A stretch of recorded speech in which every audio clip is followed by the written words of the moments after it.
Hi there. I'm going to attempt to change out a fuel injector on my 1997 Toyota 4Runner.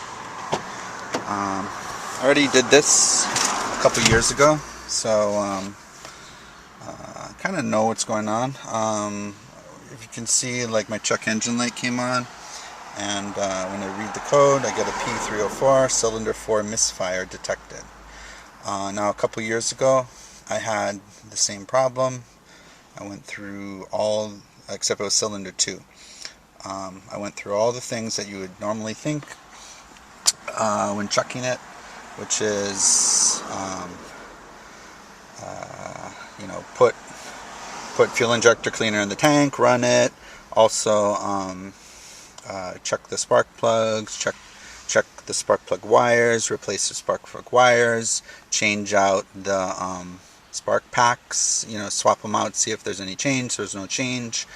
Use a stethoscope, trying to figure out if it was clicking or not, and really the only thing I could get to is to actually pull the fuel injectors out of my engine, and replace it.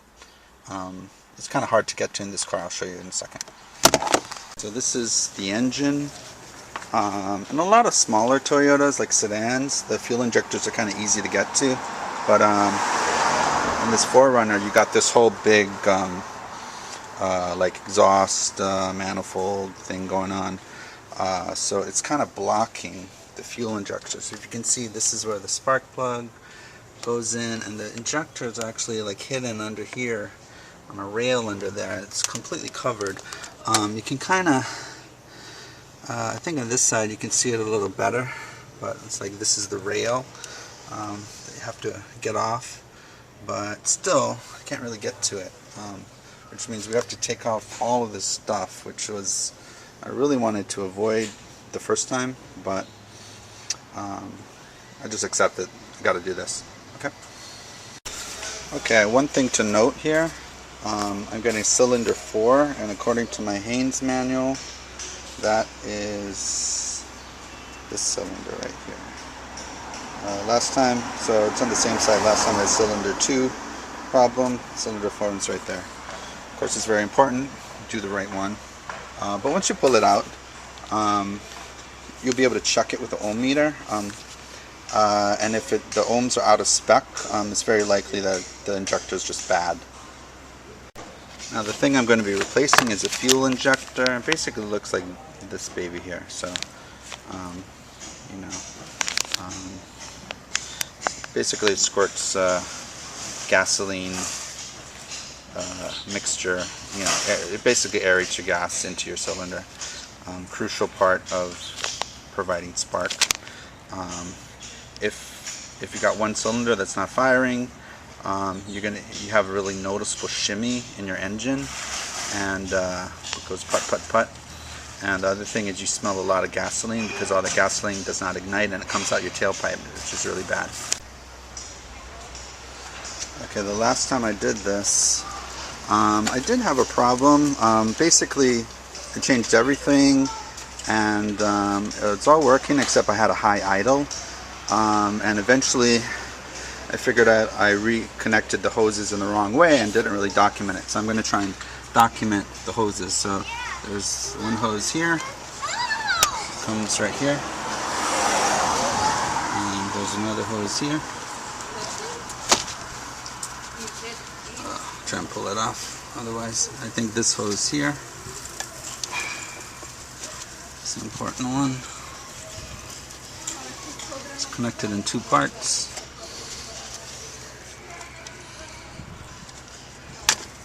Okay. And it goes like this.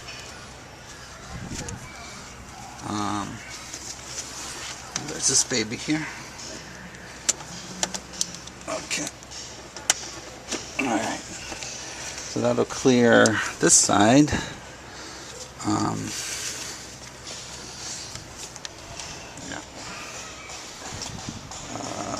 This thing is for the, I guess, the throttle or accelerator.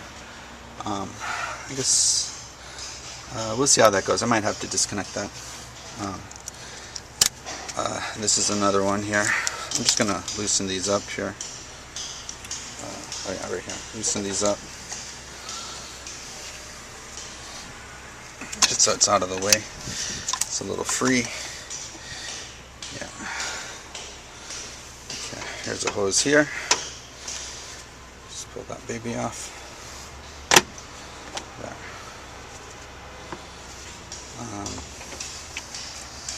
What else we got? Just can leave that alone. I guess the main thing is like we clear this before I start taking the screws off. Maybe I'll try these next. These throttle cables. I guess my 12mm doesn't fit. Got a 14. But basically, like, you loosen off these a little bit and then they pull out here just to free it up. Okay, I just loosened these a little. You don't want to do too much because it'll screw it up. I mean, it'll kind of get misaligned and you don't want to, you know, your distance to be messed up as far as like how much you push the pedal or something. The accelerator. But you can see these little things come out. And this kind of,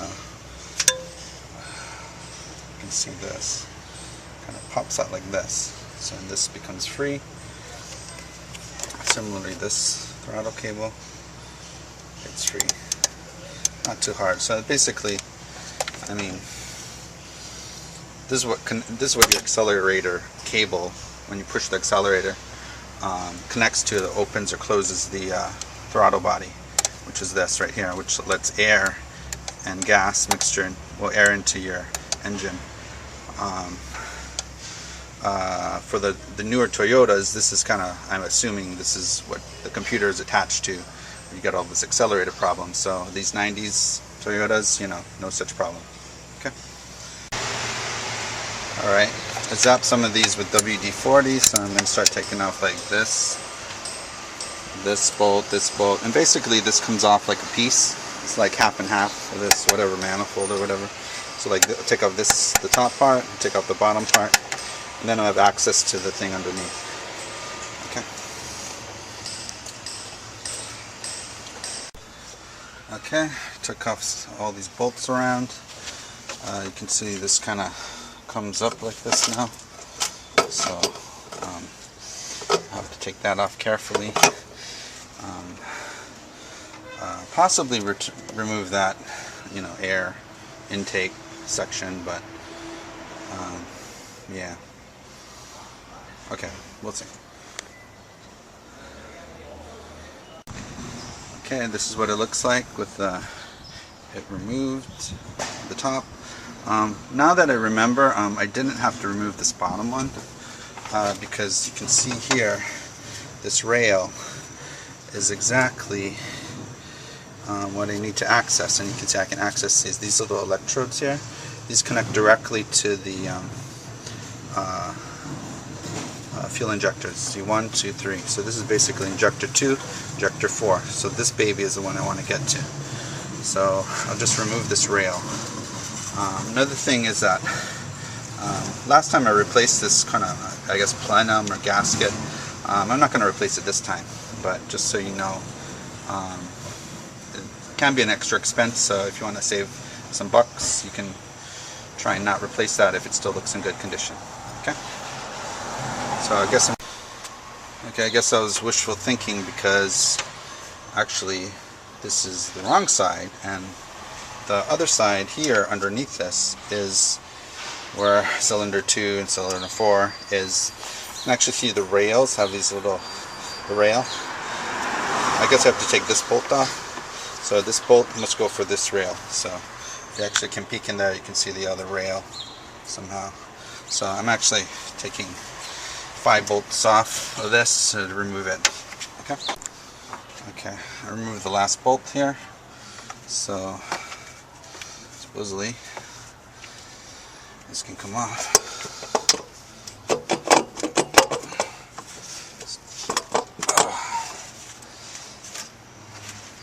Unless something else is holding it down. It's entirely possible. Oh yeah, right here. So I got to remove that bolt. Possible. Okay, I took off hose, that screw, and a couple things underneath. And now I think this will come up basically. Okay, awesome. So this is out of the way. Now you can see very clearly the main engine block, and then these are the rails for the fuel injectors. So I'm gonna. Okay. So this is my old one and this is my new one. Basically, I don't know where my wife's ohmmeter is, so I'm just going to skip that step and replace it. Okay. Basically, just the opposite of what we did to. Okay.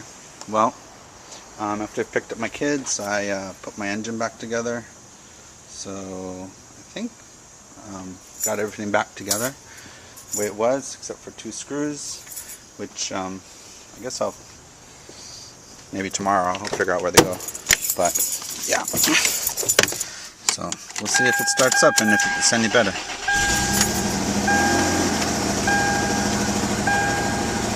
Okay. Well, I got the check engine light. But I guess what I'll do is I'll clear that. Or clear that.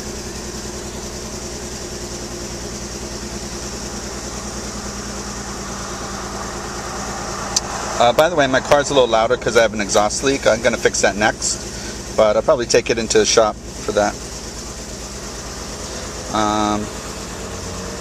GPS pedal position, malfunction. Yeah, I'll figure it out. Basically what I'm going to do is I'm going to clear the codes and see if anything comes back.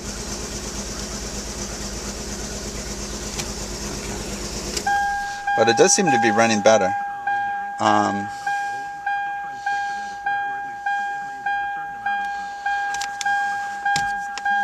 Basically, it was really shimming before.